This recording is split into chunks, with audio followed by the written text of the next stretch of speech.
Hello and welcome back to Ganga Education. On this platform, you will find quality lectures relating to the field of law, competitive examination in legal domain, important legal facts and legal history, all explained in clear and structured manner. In today's video, we are going to discuss Bharatiya Sakshya Adhiniyam 2023 from section 94 to section 102. Hello and welcome everyone to Ganga Education. Today, we're going to tackle a really important topic, Section 93 of the brand new Bharatiya Sakshya Adhiniyam 2023. You see, this is one of those fundamental principles of evidence law that you absolutely have to know for your judiciary and APO exams. It comes up all the time. So, let me ask you a quick question to get started. Just imagine you've bought a property, everything is in writing, perfectly laid out in a contract, but later, the seller claims there was another verbal promise, something that's not in the document at all. Do you think that verbal promise would hold up in court? Well, we're about to find out the answer to that exact question today. And the answer lies right here in Section 93 of the Bharatiya Sakshya Adhiniyam 2023. This section is really the heart of what's known as the best evidence rule. So let's get right into it and see what it's all about. Okay, so to be super specific, we're looking at Chapter 6 of the Act. Now, pay attention to the title of the chapter itself, Exclusion of Oral by Documentary Evidence. The name itself gives you a huge clue, right? And the most critical section in this chapter is, you guessed it, Section 93. Now, let's look at the actual language of the law. The key takeaway is this. Whenever the terms of a contract, a grant, or any property deal have been put into writing, well, then no other evidence can be used to prove those terms. The only thing the court will look at is the document itself. In simple terms, what's written is final. Any verbal chatter or side promises just don't have the same legal weight against that written document. All right, to really master this for your exams, we can't just know the rule. We have to understand its building blocks. So, let's break this section down into its essential ingredients. There are a few key phrases here you've got to understand. First, reduced to a document. This just means the agreement is in a written format. Second, no evidence shall be given. This is the core rule.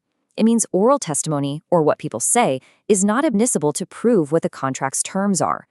Third, accept the document itself. This is the best evidence rule in action, saying the original document is the number one proof. And finally, and this is a really important exception, collateral facts. This means that for facts that are outside the main terms of the document, oral evidence might actually be allowed. So, how does this actually work in a courtroom? It's a pretty logical flow. Step 1, the court checks if a written document exists. Step 2, it determines if the terms of that document need to be proven. Step 3, if the answer is yes, then the court will only accept documentary evidence. Which leads directly to step 4, any oral evidence about those terms gets completely excluded. See? It's a very clear, logical process. We've covered the theory, which is great, but now let's see how this rule really comes to life in practical situations. You know, the kind of problem-based questions you'll get in your exams. Let's use a very common example. Say A sells his house to B for 50 lakh rupees, and they create a proper registered sale deed. A little while later, A goes to court and says, hey, we actually agreed on 55 lakhs. There was a verbal agreement for an extra 5 lakhs in cash. Now you tell me, what do you think the court is going to do? That's right. The court will only look at the 50 lakhs written in the official sale deed. Section 93 will block A's oral claim from even being considered as evidence. Now, if you want to elevate your mains answers, you must mention this landmark case, Roop Kumar versus Mohan Thadani. In this case, the Supreme Court made it crystal clear. It held that once the terms of a document are settled in writing, no oral evidence can be used to contradict, change, add to, or take away from those terms. It's a powerful precedent. This whole principle is captured beautifully in a famous Latin maxim, verba volant, scripta manent. It means, spoken words fly away, written words remain. You can think of Section 93 as the legal form of this timeless idea. It's what gives written documents their power and permanence. Now, as you all know, we have new criminal laws in place. So, for exam purposes, it's absolutely crucial to know how the new law compares to the old one. This will help you understand the context of older case laws you might be studying. So please, make a note of this. The provision that used to be in Section 91 of the old Indian Evidence Act of 1872 is now found in Section 93 of the new Bharatiya Sakshya Adhiniyam 2023. This is a very common question in prelims, so don't get it wrong. All right, let's switch gears and get into pure exam-focused mode. Every point from here on out is designed to help you score better. So let's pay close attention. Let's be absolutely clear on one thing. Section 93 does not prescribe any punishment. This isn't about sending someone to jail. It is purely a rule of evidence. Its purpose is not to punish, but to bring certainty and reliability to legal transactions. So why is this rule so important? What's its evidentiary value? Well, first, it champions the best evidence rule. Second, it filters out unreliable oral evidence, which can be based on faulty memory. Third, it brings a sense of certainty and integrity to business and property deals. And fourth, it's a powerful tool to prevent fraud and false claims. And remember, while it prioritizes the original document, it does allow for secondary evidence under specific conditions, which is a topic we'll explore in future explainers. And now for a direct exam tip. For your judiciary and APO prelims, you're likely to get a direct question about the section number or its comparison with the old law. For the mains, however, you should expect a problem-based question, just like the property dispute example we discussed. Be prepared for both. Okay, let's wrap this up with a quick revision. Just remember these 5 key points. 1. The section is 93 of the BSA 2023. 2. The core concept is that documentary evidence wins over oral testimony. 3. The key maxim is verba volant, scripta manent. 4. The landmark case is Roop Kumar versus Mohanthadani. And 5. The exam importance is high for both prelims and mains. If you can remember these points, you're in great shape. And that's our complete breakdown of Section 93. I really hope you found this explainer helpful for your exam preparation. For more detailed legal content just like this, all focused on judiciary, APO, and other law exams, make sure you stay connected with us here at Ganga Education. Thank you for watching. Welcome to Ganga Education. Today, we're diving into a really fundamental piece of evidence law, Section 95 of the Bharatiya Sakshya Adhiniyam 2023. This section is all about why written documents, hold so much weight in court, often trumping anything that was just spoken. So let's get right into it. So, here's our game plan for today. We're going to kick things off by understanding the main rule of Section 95. Then, we'll break down its most important parts. After that, we'll see how it all works in a real courtroom with some examples and talk about why this rule is so important. And of course, we'll wrap up with some solid tips to help you master this for your exams. All right, let's start at the very beginning with the foundation, the general rule of Section 95. Getting a good handle on this core idea is absolutely key because everything else we discussed today builds on it. So, today we're discussing Section 95 of the Bharatiya Sakshya Adhiniyam 2023. Now, this section deals with something super important, the sanctity of written documents. And let me tell you, for your judiciary and APO exams, this section is a big deal. So what does this legal language actually mean? Well, to put it simply, once an agreement, like a contract or a property deed, is put down in writing, that's it. No one can come in later with oral statements to try and contradict it, change it, add to it, or take something away. The written document is considered the final word. So the big takeaway is that oral evidence is barred.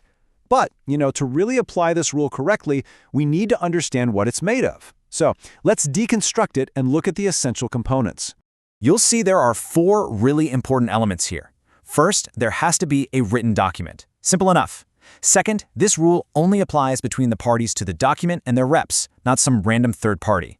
Third, there's that clear bar on oral evidence we talked about. And finally, and this is crucial, the rule has controlled flexibility. What that means is, while it's a strict rule, the law provides some very specific controlled exceptions.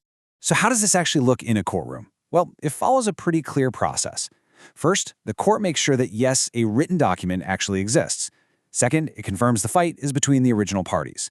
Third, if one side tries to bring in oral evidence to change the document, the court, applying Section 95, will usually stop them. But, and this is a huge but, the court will then consider if any of the legal exceptions, called provisos, might apply to the specific case. Okay, we've got the theory down, now let's see where the rubber meets the road. This next part is all about looking at the practical side, how these rules and principles actually work in the real world, which is exactly the kind of thing you'll be tested on. And this brings us to a really important question, one that every law student should be asking. If the rule is so strict, are there ever situations where oral evidence is actually allowed? And the answer is a definite yes. You see, the law isn't designed to be unfair, so it creates these critical exceptions, which we call provisos. Let's paint a picture. Imagine A signs a sale deed, giving property to B. Later, A goes to court and says, "I was forced to sign that deed. Someone held a gun to my head." Now, even though the main rule of Section 95 bars oral evidence, Proviso 1 makes an exception. It allows oral evidence to prove any fact that would make the document invalid, things like fraud, intimidation, or illegality. This is a classic problem-based question you can expect in your mains exam. Let's look at a landmark case that really cements this idea. In Rup Kumar versus Mohan Thadani, the Supreme Court came down very strongly on this. The court basically said the rule is absolute. Once you've put the terms of an agreement in writing, you can't use oral evidence to contradict it. This judgment is all about upholding the sanctity of that written word. But then, what about those exceptions? Well, the case of Gangababai versus Chabubai sheds a lot of light on this. Here, the court made it clear that while the main rule is strict, oral evidence is allowed to show that the document itself is totally invalid because of something like fraud or illegality. This case really shows the beautiful balance Section 95 strikes between being rigid and being just. You know, this whole idea is captured perfectly in an old Latin legal maxim, verba valant, scripta manet. It literally means spoken words fly away, but written words remain. This is really the philosophical heart of Section 95. The law trusts written documents more because they're permanent and provide certainty. So, at the end of the day, why does the section matter so much? What is its real evidentiary value? Let's talk about why Section 95 isn't just another rule, but a true cornerstone of our evidence law. It serves a much bigger purpose. Now, for those of you who've studied the old laws, this whole concept might sound very familiar, and you'd be right. This was previously Section 92 of the Indian Evidence Act of 1872. It's now been renumbered as Section 95 in the new Bharatiya Sakshya Adhiniyam. The core idea is exactly the same, which just goes to show how timeless and important it is. And this slide really breaks down its purpose beautifully. Section 95 gives us certainty. It protects written deals from flimsy oral claims. It ensures justice by allowing for those crucial exceptions in cases of fraud. It upholds the sanctity of written documents, and most importantly, it creates a balance between the strictness of the rule and the fairness of its exceptions. Okay, let's get to the part I know you've been waiting for. Let's focus on how you, as aspirants, can take all this information and turn it into marks in your exams. All right, listen closely. For your judiciary prelims, you can expect very direct questions. They might ask which section bars oral evidence, or maybe a question on the number of provisos. But for the mains exam, it's a different story. You have to be ready for problem-based questions. They'll give you a scenario, just like our gunpoint example, and you'll have to apply the rule and its exceptions to argue a conclusion. So, for a quick revision, there are a few things you need to lock in. Remember these points. First, the section number. It's 95 of the BSA 2023. Second, the core concept. Written proof is king. And third, the key exceptions, especially for your problem-based questions dealing with things like fraud. Remember, this section has high importance for both your prelims and your mains. And that wraps up our detailed explainer on Section 95. I really hope the structure breakdown helps you master this very important topic. For more content like this, all focused on helping you with your judiciary, APO, and other law exams, stay connected with us here at Ganga Education. Hello everyone, and a very warm welcome to Ganga Education. Today, we're diving into two incredibly important sections, Section 96 and Section 97 of the Bharatiya Sakshya Adhiniyam 2023. Just imagine for a moment, a legal battle is hinging on one single document, but the words on that document, they just don't make any sense. What happens next? Well, that's exactly what we're going to explore.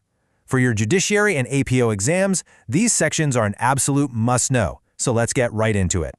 So, let's picture this. You're in court. The stakes are incredibly high, and everything depends on a single piece of paper. Maybe it's a will that decides a family's future or a contract worth crores. But there's a problem. That document, it's a complete mess. It's vague, it's confusing. So, can you bring in an expert to explain what it really meant? That is the million-dollar question that Sections 96 and 97 are here to answer. To really crack this topic, we're going to follow a clear, 5-step roadmap. We'll start with the fundamental rules of documentary evidence. Then, we'll dive deep into our two key players, Section 96 and Section 97. After that, we'll put them head-to-head for a comparison. This is crucial for your exams. And finally, I'll give you a winning strategy to tackle any question that comes your way. Okay, so let's start with the basics. You can think of Chapter 6 of the Act as the golden rule of written evidence. And what does it say? It says that once you've put something down in writing, that document is king. It's the primary proof. You can't just use oral testimony to change the story, or to add or subtract things. In Sections 96 and 97, well, you can think of them as the specialist enforcers of this very golden rule. First up, we have Section 96. Now, this section deals with a situation we call patent ambiguity. And what does patent mean here? It means something is obvious. It's right there in your face. Think of it like a smudged painting. The problem is visible to everyone, right from the start. You don't need an expert to tell you that something is wrong. That, right there, is a patent ambiguity. The language of the law here is incredibly direct, almost blunt. It says that if a document's language is ambiguous or defective on its face, meaning you can tell just by looking at it, then you cannot bring in any external evidence to fix it. The law is essentially saying, look, you had one job. Write this clearly. You failed. Now, the court is not going to play a guessing game to figure out what you meant. And believe me, the consequences of this can be very, very severe. Let's break this down into three key ingredients. First, you have patent ambiguity. The flaw is obvious. Second, you have defective language. Maybe there's a blank space where a price should be, or a sentence is just left incomplete. And what's the result of this? An absolute bar on evidence. The doors to the court are closed for any attempt to fix it. You know, this isn't a new idea. It's based on centuries of legal wisdom captured in this Latin maxim, ambiguous patens nulla verificatio est. It's a powerful statement that basically means an obvious ambiguity is a fatal flaw. It cannot be fixed. The law isn't here to clean up your mess. It's here to enforce clear agreements. And we see this principle in action in the landmark case of Keshavalal Lalubhai Patel. The court's message was crystal clear. If your document is fundamentally flawed, you can't just patch it up with witnesses or other documents. The harsh reality is that your document might be declared completely useless or void for uncertainty.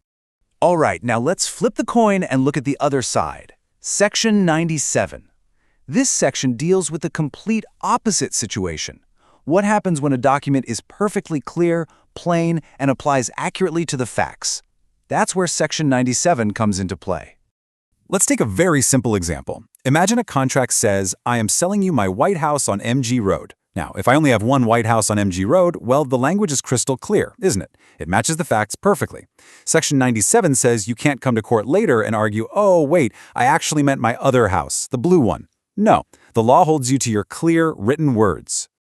So for Section 97 to kick in, three conditions have to be met. 1, the language must be clear and unambiguous. No guesswork needed.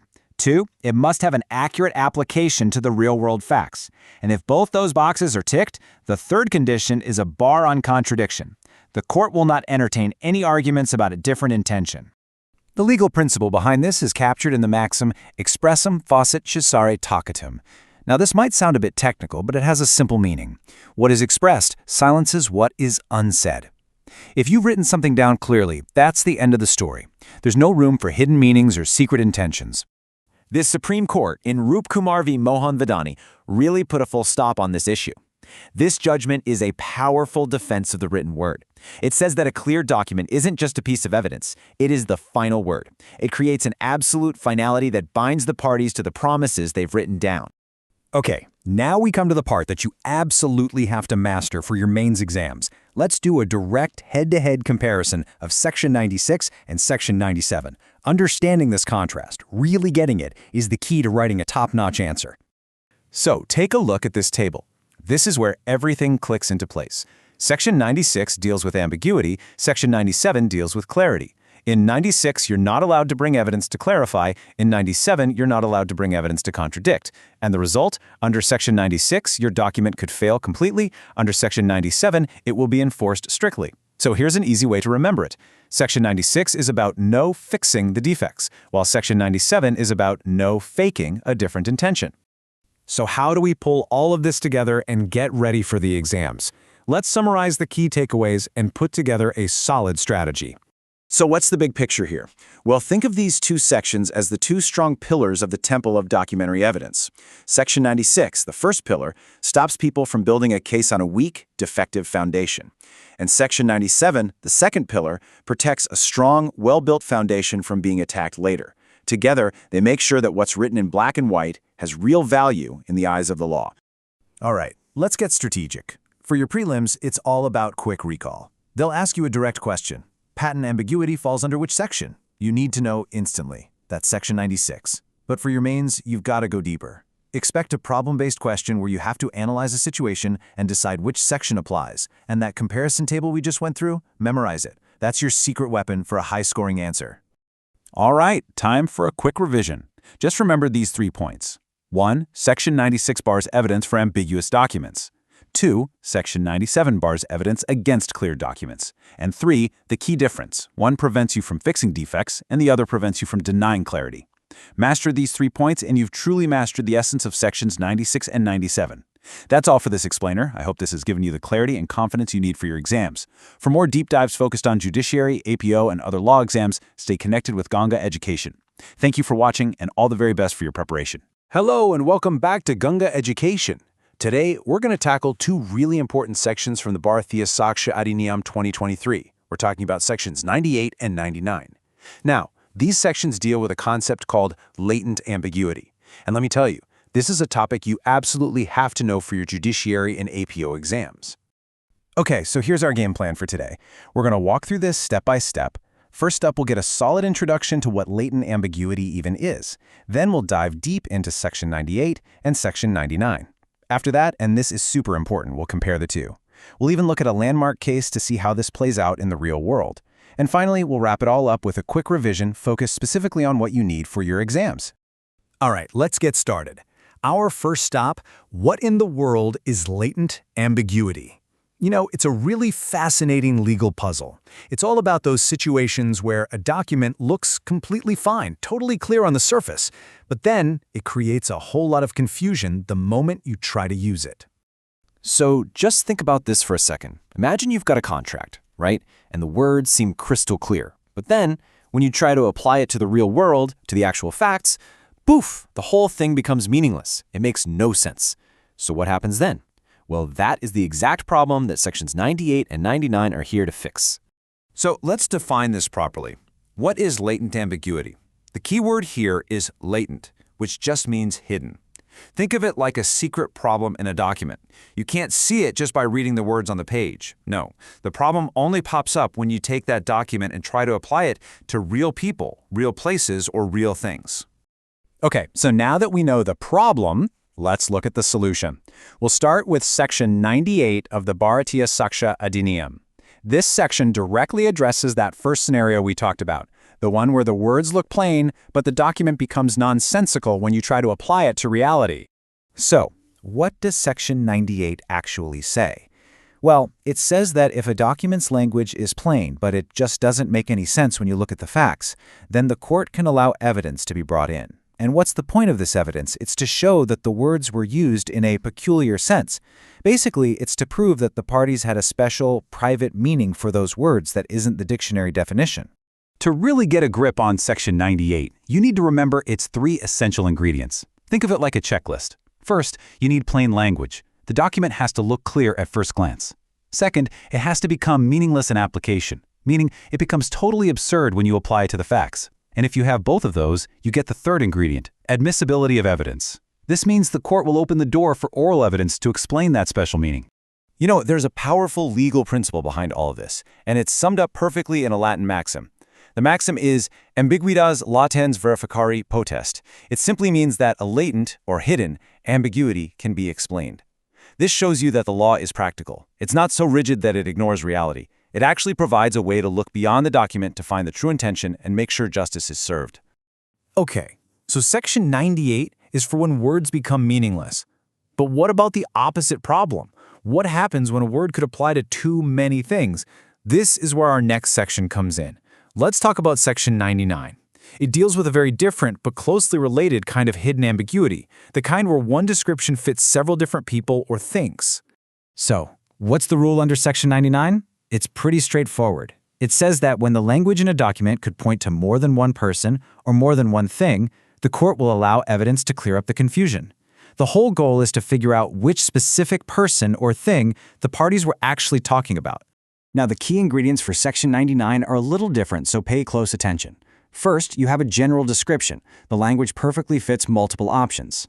Second, you have to show an exclusive intention, basically that the parties only meant one of those options, not a bunch of them. And once again, when you have these two, it opens the door for the admissibility of evidence so the court can hear testimony to pinpoint the right one.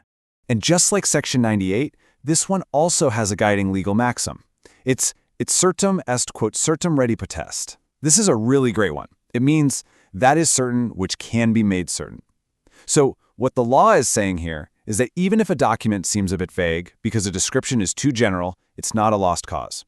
The law gives us a tool, evidence, to make that uncertain thing certain again. Okay, now we're getting to what I think is the most critical part of this entire discussion, especially for your exams. We're going to put Section 98 and Section 99 head-to-head and do a direct comparison. This is where you'll really see the difference. Let's really dig into this table because the details matter. Look at the first row, nature of language. For Section 98, the language becomes meaningless. For Section 99, it applies to multiple things. Both are types of latent ambiguity. And yes, evidence is allowed in both, but, and here's the money shot, the most important part, look at the purpose.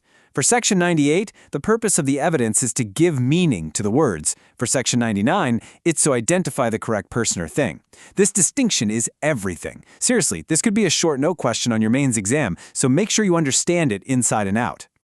Okay, we've covered the theory, but how does this all work in a real courtroom? To understand that, we're going to look at a landmark case that really brings these principles to life. So in this key case, Rup Kumar versus Mohan Tadani, the Supreme Court had to answer a fundamental question. Is it okay to look at evidence outside of the written document to figure out what the parties meant? And the court's answer was a clear yes. They held that in specific cases of latent ambiguity, you absolutely can use external evidence to find the real subject matter and the true intention. This judgment is so important because it backs up the entire logic of Sections 98 and 99. It confirms that a court's job isn't just to be a dictionary, but to find the actual truth. All right, we're on the home stretch now. Let's move into our final section, which is all about exam focus and a quick revision. We're going to boil everything down to the absolute essentials you need to remember. Okay, here's your exam tip. For the prelims, be ready for scenario-based questions. They'll give you a situation and ask, is this a Section 98 problem or a Section 99 problem? For your mains exam, you can almost bet on getting either a more complex problem-based question or a direct question asking you to compare and contrast Sections 98 and 99. So be prepared for both. So let's do a super quick revision. If you remember nothing else, remember these three things. 1. Section 98 makes meaningless words meaningful. 2. Section 99 helps you pick one thing out of many. And 3. The whole point of both is to solve the puzzle of latent ambiguity. If you can lock in those three ideas, you'll be in a really great position for your exams. For more judiciary, APO, and law exam-focused legal content, stay connected with Ganga Education. In our series on the Bharatiya Sakshya Adhiniyam 2023, we're going to tackle two really important sections that can be, a bit confusing, Sections 100 and 101. But stick with me, because by the end of this, you'll see how they fit together perfectly. So let's start with a puzzle. What happens when a legal document just doesn't quite make sense in the real world? I mean, imagine a will says, I leave my farm in Raipur to my son. Sounds simple, right? But what if the person actually owned two different farms, and the description in the will kind of fits both, but not perfectly? What do you do then? Well, the good news is you don't have to guess. The law has already thought about problems like this. The Bharatiya Sakshya Adhiniyam, or the BSA, gives our courts a specific set of tools to sort out these kinds of messes and figure out what the person who wrote the document really intended. Okay, so here's our game plan. First, we'll look at the main problem, this document's dilemma. Then, we'll break down Section 100, which deals with mismatched facts. After that, we'll look at Section 101 for when the language itself is unclear. Then comes the most important part for your exams, a side-by-side comparison. And we'll wrap it all up with some quick revision points. To chaliye, start karte hain. So what's the core issue we're talking about? It all boils down to one simple thing. ambiguity. Legal documents, whether it's a will or a big business contract, need to be super precise, but sometimes things get fuzzy. The words on the page might not perfectly match the situation on the ground. That's the dilemma, and that's what we're here to solve. All right, let's grab our first tool. When the problem isn't with the words themselves, but with how those words apply to the world around us, we turn to Section 100 of the BSA. This section is all about dealing with mismatched facts. Let's look at the actual text of the law because the wording is key. It says that when a document's language applies partly to one situation and partly to another, but doesn't fit either one like a glove, then the court can look at external evidence to figure out what was actually intended. The magic words here are partly and intended. So, to make it really simple, let's break Section 100 down into 4 essential ingredients. 1, the language points to 2 different things. 2, it's not a perfect match for either of them. 3, this creates what we call a latent ambiguity, a hidden confusion that only shows up when you look at the outside facts.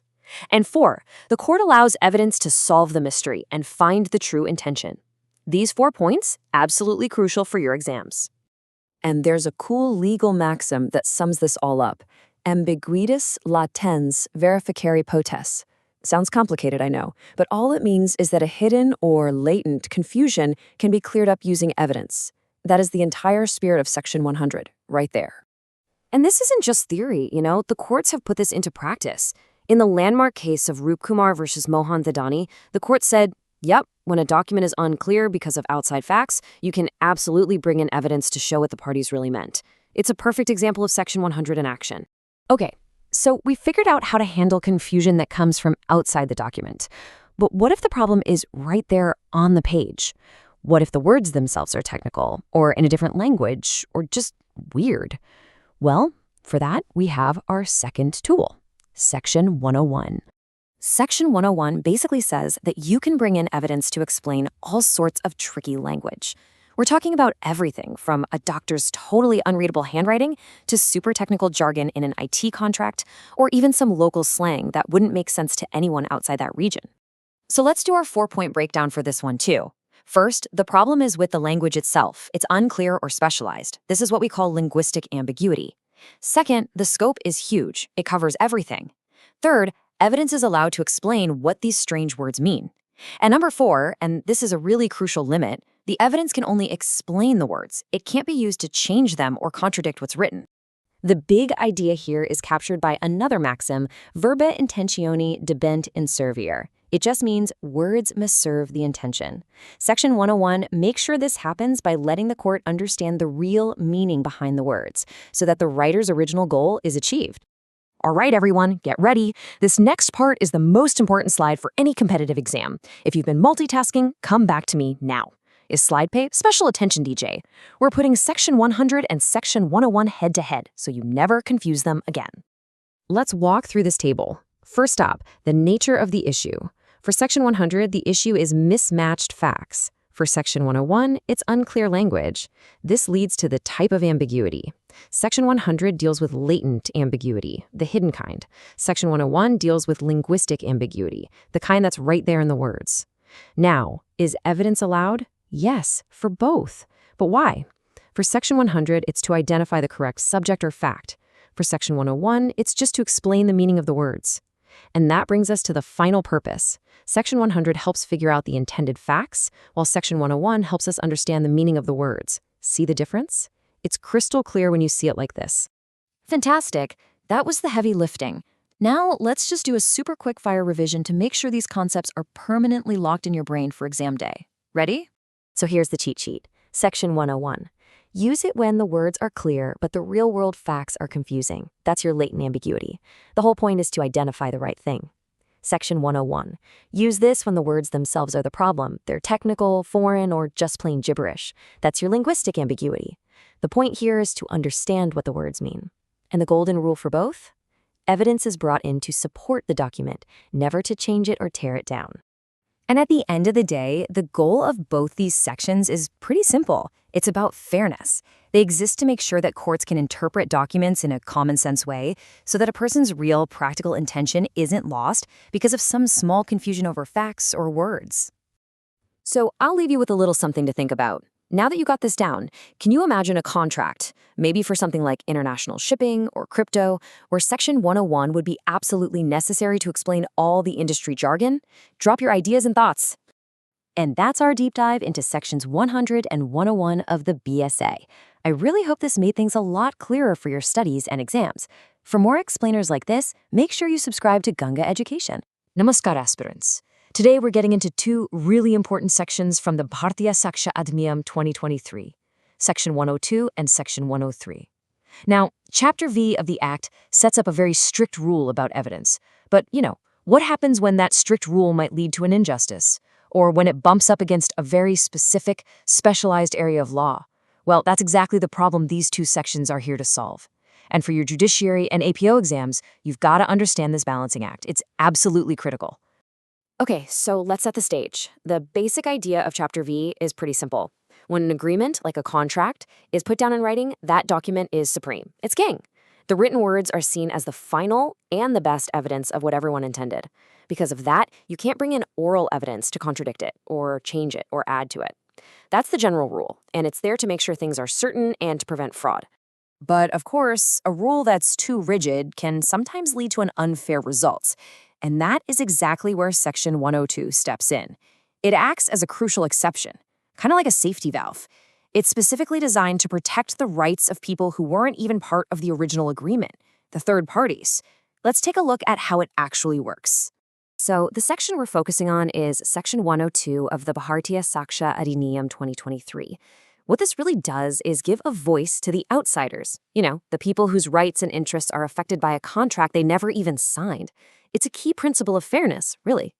The language in the Act is very direct. So what does that mean in plain English? It means that if you are not one of the people who signed a written agreement, you are allowed to bring in evidence of a verbal agreement that was made at the same time, especially if that verbal agreement changes the written terms in a way that affects you.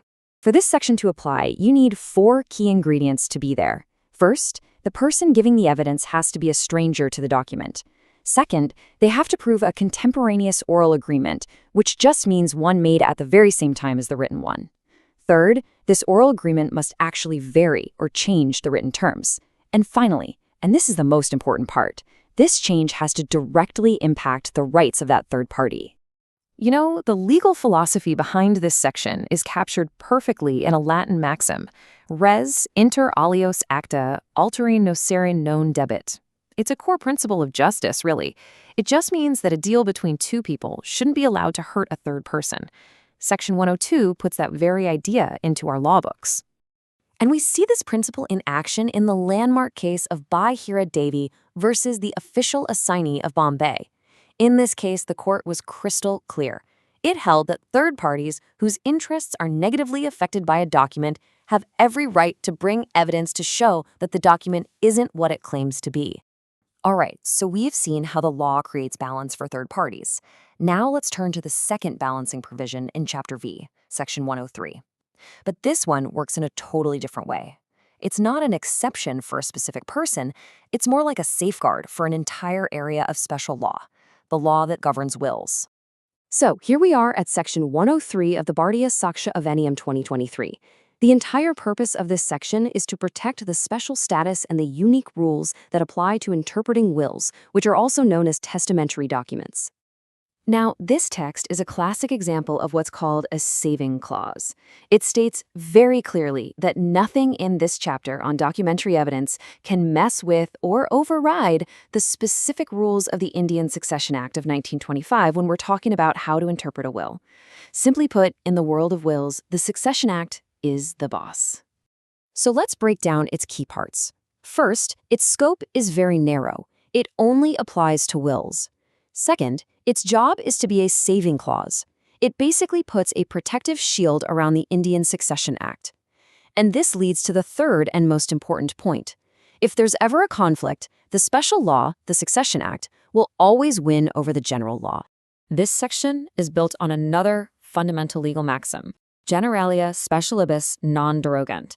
All this means is that general rules don't take away from or cancel out special ones. So the general law of evidence has to step aside for the special law of succession.